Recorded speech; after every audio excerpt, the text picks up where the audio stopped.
Hello my dear students, आज मैं आप लोगों को कुछ ईसीजी स्ट्रिप्स दिखाने जा रहा हूँ related to cardiac arrhythmias and particularly ऐसे नोडल एरिथमियाज। तो आप इसको देखिएगा और पहचानिएगा। आप पहले इसको पहचानिए, खुद देखिए और मैं नेक्स्ट स्लाइड में इसका आंसर दूंगा। यहाँ पर होल्ड करके खुद पहचानिए। ये है next normal ECG lead two लिखा हुआ है। नॉर्मल किस लिए कि आप आर इंटरवल काउंट कीजिए 18 स्मॉल स्क्वायर से। आर इंटरवल काउंट कीजिए यहाँ से 5, 10, 15 और ये 3 18 स्मॉल स्क्वायर। ये भी आप 5, 10, 15 और करीब 18 स्मॉल स्क्वायर। तो 18 स्मॉल स्क्वायर है, कांस्टेंट भी है। Constant the successive beats hence ventricles beating rhythmically regularly. तो हार्ट रेट आप निकाल लीजिए 1500/18 equal to 83 per minute. That is normal, क्योंकि रेंज है 60 से 90 तक हार्ट रेट की एक नॉर्मल रेंज है। पीपी इंटरवल देख लीजिए, पीपी इंटरवल भी इतना ही होने चाहिए।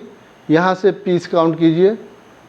ये पी की स्टार्ट यहाँ पे करीब 3, फिर 5 और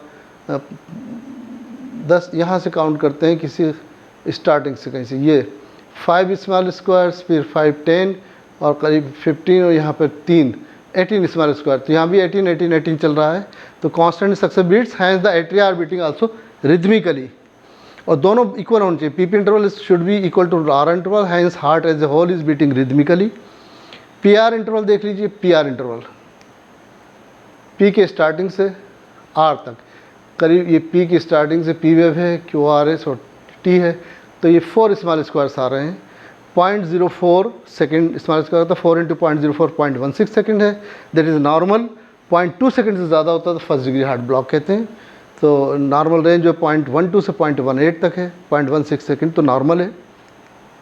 एस टी सेगमेंट यहाँ पर ये ऐसा आया और यह टी तक एस टी सेगमेंट, ये एस टी सेगमेंट, ये एस टी सेगमेंट आइसोइलेक्ट्रिक है, एक स्ट्रेट लाइन। एस टी में एलिवेशन या डिप्रेशन होता तो इस्कीमिक हार्ट डिसीज़ होती। ये चीज़ें देखते हैं आप। हार्ट रेट आप देख लीजिए, P R interval, P P interval दोनों इक्वल है नहीं। P R interval, S T segment और क्यू आर एस वगैरह जो भी हमने बहुत पहले वाले वीडियो थे वो आप सब देख सकते हैं। तो दिस इज़ द नॉर्मल। अब कार्डिक एरिथमियाज में ऐसे नोट्स की जो एरिथमियाज हैं, sinus tachycardia, sinus bradycardia, sinus arrhythmia, जो हम आज आपका दिखाएंगे। लेकिन अगर एट्रिया से इम्पल्स आना शुरू हो जाएँ तो atrial extrasystole, atrial tachycardia, atrial flutter, atrial fibrillation हो सकता है। सुप्रावेंट्रिकुलर पर्टिकुलरली अभी नोट से अगर है तो supraventricular extrasystole, supraventricular paroxysmal tachycardia. Ventricle से अगर इम्पल्सेस निकलना शुरू हो जाएं, ventricular extrasystole, ventricular paroxysmal tachycardia, ventricular flutter, ventricular fibrillation, इतनी टाइप की एरिथमियाज हो सकती हैं। Today's topic is this S A nodal arrhythmia. ये आप एक ईसीजी देखिए और ख़ुद देखिए। उसी तरह से आप are interval, P P interval, P R interval, S T segment और हार्ट रेट वगैरह देखिए। नेक्स्ट उसमें मैं और होल्ड कर लीजिए, इंटरप्रेट कीजिए खुद ही। नेक्स्ट में मैं आपको आंसर देने जा रहा हूँ। This is sinus tachycardia. क्यों? The occurrence of S A node discharge eight a rate exceeding 100 impulses per minute but not more than 150। 100 से ऊपर और 150 से नीचे होना चाहिए। आर इंटरवल था शॉर्ट एंड। नॉर्मल रिदम 1500/11 136 पर मिनट आ रहा है। 100 से 150 के बीच में आर इंटरवल काउंट कर लीजिए आप। यहाँ से 5 स्मॉल स्क्वायर, फिर 5, 10 और एक ये 11 स्मॉल स्क्वायर्स। इसी तरह से 5 + 5 10 है और करीब ये 11 के आसपास में 11 साढ़े 11 स्मॉल स्क्वायर्स ये पहुँच रहे हैं। लाइक दैट ये 5 और 10 और ये एक 11 स्मॉल स्क्वायर। तो कांस्टेंट भी है, तो रेगुलर भी है, रिदम है, नॉर्मल रिदम। कॉजेस क्या हो सकते हैं? फिजियोलॉजिकल, एक्सरसाइज, इमोशंस, एंग्जाइटी, इस सब में हार्ट रेट बढ़ जाता है। पैथोलॉजिकली एनीमिया में हार्ट रेट ज़्यादा होगा। हाइपरथायराइडिज्म या थायराइडोटॉक्सिकोसिस में। हेमरेजिक शॉक में हमेशा पल्स रेट ज़्यादा हो जाती है, ब्लड प्रेशर डाउन हो जाता है, पल्स फीबल भी हो जाती है। Fever and drugs like atropine, parasympatholytic drug. तो ये कॉजेज हो गए फिजियोलॉजिकल, पैथोलॉजिकल। 2 मिनट में हम इनके थोड़ा साइनस टेकिकार्डिया पर डिस्कस करते हैं। सिम्टम्स क्या क्या सिम्टम्स होंगे? पेल्पिटेशन फील होगा पर्सन को, यानी अपने हार्ट बीट फील होने लगेगी। Feeling of rapid and fluttering और irregular heart beat.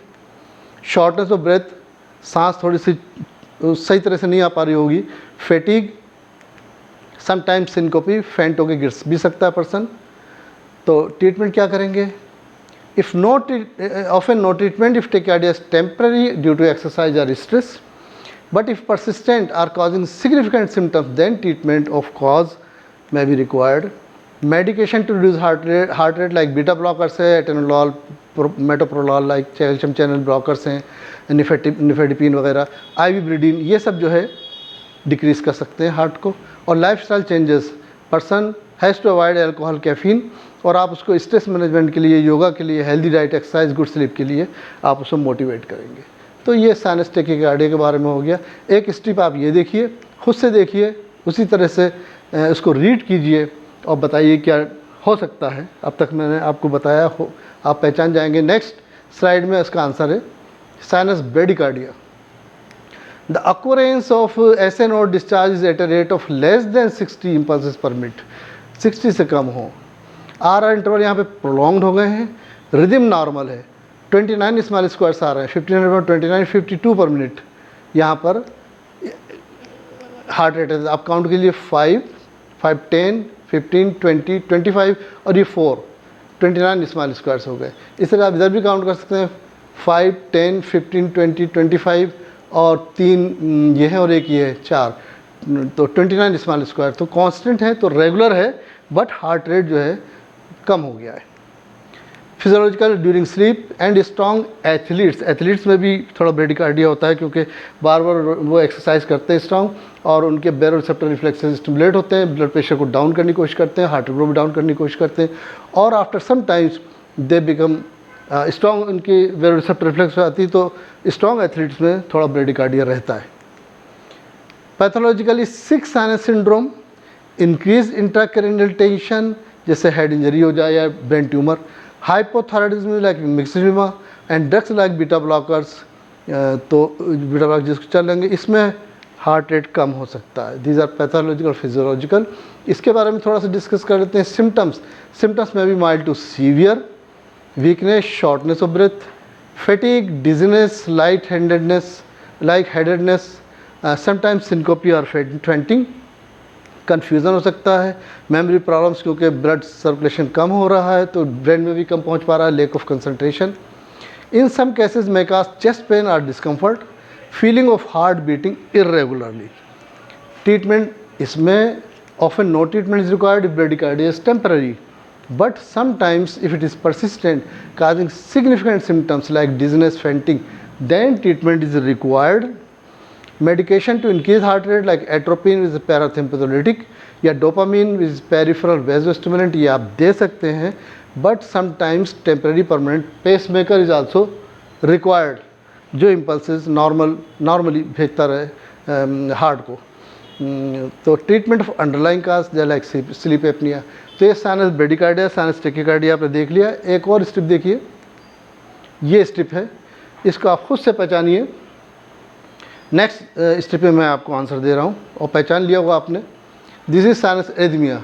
Usually inspiration में हार्ट रेट बढ़ता है, एक्सप्रेशन में यूजली कम होता है. तो आप इंस्पिरेशन देख लीजिए, 1500/18, 18 स्मॉल, 5, 10, 15 और करीब आधा ये और ढाई ये 18 हो गया. इसी तरह से 5, 10, 15 और 3 ये 18, ये 18 स्मॉल स्क्वायर्स हैं. तो during forceful inspiration heart rate बढ़ा हुआ है. फोर्सफुल एक्सप्रेशन में देखिए 5, 10, 15, 20, 25 और ये करीब आ रहे हैं 27 के आसपास में. और इधर 5, 10, 15, 20, 25, 2 इधर और 3 इधर, ये 30 हो गए. तो 27 है तो 55 पर मिनट है, 30 है तो 50 पर मिनट है. यहाँ पर भी आपको 1-2 बीट जो है थोड़ा सा चेंज हो सकता है, किसी में 50 पर मिनट, किसी में 55, बट हार्ट रेट कम है, यहाँ हार्ट रेट ज़्यादा है. तो ये एरिथमिया है. It is an irregular rhythm with periods of slow and fast heart rate. ऐसे नोट से कभी इम्पल्सेस कम जा रही हैं, फिर कभी ज़्यादा निकल रही, फिर कम निकल रही, फिर ज़्यादा निकल रही, due to variation in the rate of S A nodal discharge.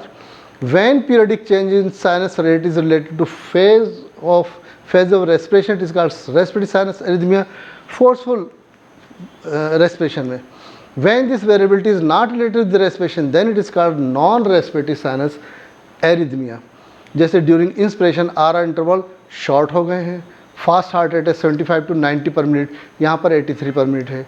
R interval during forceful expression prolong हो जाते हैं ये, एंड स्लो हार्ट रेट होता है 45 to 55. जैसे यहाँ पर हार्ट रेट जो है 51 है एक जगह पे, एक जगह 55 है, तो ये एरिथमिया हो गया। और काजेस क्या हो सकते हैं चिल्ड्रन में? फिजियोलॉजिकल, चिल्ड्रन और adult during deep sleep arrhythmia हो सकता है। But pathologically when the S node is not functioning normally, dysfunction हो गया, ये हार्ट फेलियर हो गया after heart attack, then there may become ये पैथोलॉजिकल काजेस साइनस एरिथमिया हो सकता है। ये एक स्ट्रिप है, आप इसको देखिए, सोच देखिए, सारे 1 2 3 lead AVR AVL AVF V1 V2 V3 V4 V5 V6 और एक ये लीड 2 बड़ी सी है। खुद रीड कीजिए और देखिए, आइडेंटिफाई कीजिए। मैं नेक्स्ट स्लाइड में इसका आंसर दे रहा हूँ। That is again sinus arrhythmia a 25 year old junior doctor. 1 2 3 में देखिए, 2 में lead maximum QRS complex that is normal according to Einthoven's law. AVR AVL AVF, AVR तो के राइट साइड में होता है, निगेटिव होता है, देखिए P भी निगेटिव है, QRS भी निगेटिव है, T भी निगेटिव है। AVR AVL AVF ये भी नॉर्मल है। V1 में देखिए R बहुत ही स्मॉल है, दिख भी नहीं रही, S बहुत लार्ज है, फिर R थोड़ी बड़ी हुई, S और थोड़ा कम हुई, फिर R और बड़ी हुई, V4 में जाके R S बराबर हो गई, फिर R और बड़ी हुई, S और छोटी हो गई, और V6 में R is largest, S is smallest. तो ये तो ठीक है, बिल्कुल नॉर्मल है। लेकिन लीड 2 में आप देख रहे हैं तो यहाँ पर आपको एरिथमिया दिखाई पड़ेगा। आप R इंटरवल काउंट कीजिए, यहाँ पे 5 10 15 20 23 स्मॉल स्क्वायर्स हैं। यहाँ काउंट कीजिए 5 10 15 20 25, 2 स्मॉल स्क्वायर ये और 3 ये, करीब 30 स्मॉल स्क्वायर्स हो गए। 5 10 15 20 25 ये 28 स्मॉल स्क्वायर्स हो गए। तो स्मॉल स्क्वायर्स आप काउंट करके बता सकते हैं कि कहीं पर हार्ट रेट बढ़ रहा है, कहीं पे कम हो रहा है, that is sinus arrhythmia. P wave मौजूद है इसलिए साइनस एरिथमिया। पी वेव ना होती और एरिथमिया होता तो वो फिर एट्रियल या वेंट्रिकुलर हो सकता था, जो हम नेक्स्ट वीडियो में आपको बताएंगे। तो symptoms of arrhythmia again palpitation feel हो सकता है पर्सन को, feeling of irregular heart beat, chest pain, dizziness, shortness of breath, fatigue, and sometimes there may be syncope or fainting. Treatment typically does not require treatment if arrhythmia is associated with the respiration. This is normal. If noticeable and significant symptoms, then monitoring and treatment might be considered. If sinus arrhythmia is linked to the other disorder like diabetes, thyroid disorder, heart failure, then treatment or cause is needed. Regular checkup आप करते रहिए, ECGs regular देखते रहिए to track heart rhythm and to detect any changes or complications. Medication to reduce heart rate, अगर tachycardia ज़्यादा है then beta blockers, calcium channel blockers might be used to manage heart rate and reduce the symptoms. And if sinus arrhythmia is associated with sinus bradycardia, bradycardia ज़्यादा है और arrhythmia भी है, तो a pacemaker may be used to regulate the heart rhythm. And you have to advise the person to avoid alcohol, caffeine, stimulants, or you have to advise for stress management, yoga, balanced diet, regular exercise, good sleep. तो ये हमारा sinus tachycardia, sinus bradycardia, sinus arrhythmia के बारे में ECG tips हो गई, थोड़ा सा के बारे में हमने डिस्कस भी कर लिया है। न ये ऐसे नोडल एरिथमिया हो गया, यहाँ पर भी आप देखिए बहुत करीब आ गए RR 5 10 5 और करीब ये 5 10 करीब 11 है, तो ये हार्ट रेट ज़्यादा है, साइनस टेकिकार्डिया। नेक्स्ट वीडियोज़ में मैं आपको एट्रियल एरिथमियाज, वेंट्रिकुलर एरिथमियाज में डिस्कस करूँगा, उसके स्टिप्स आपको दिखाऊँगा। You have to identify. तो यहाँ स्टॉप करते हैं। उम्मीद है आप लोगों को पसंद आया होगा और समझ में भी आया होगा। आप लोग फीडबैक दीजिए। Thank you very much.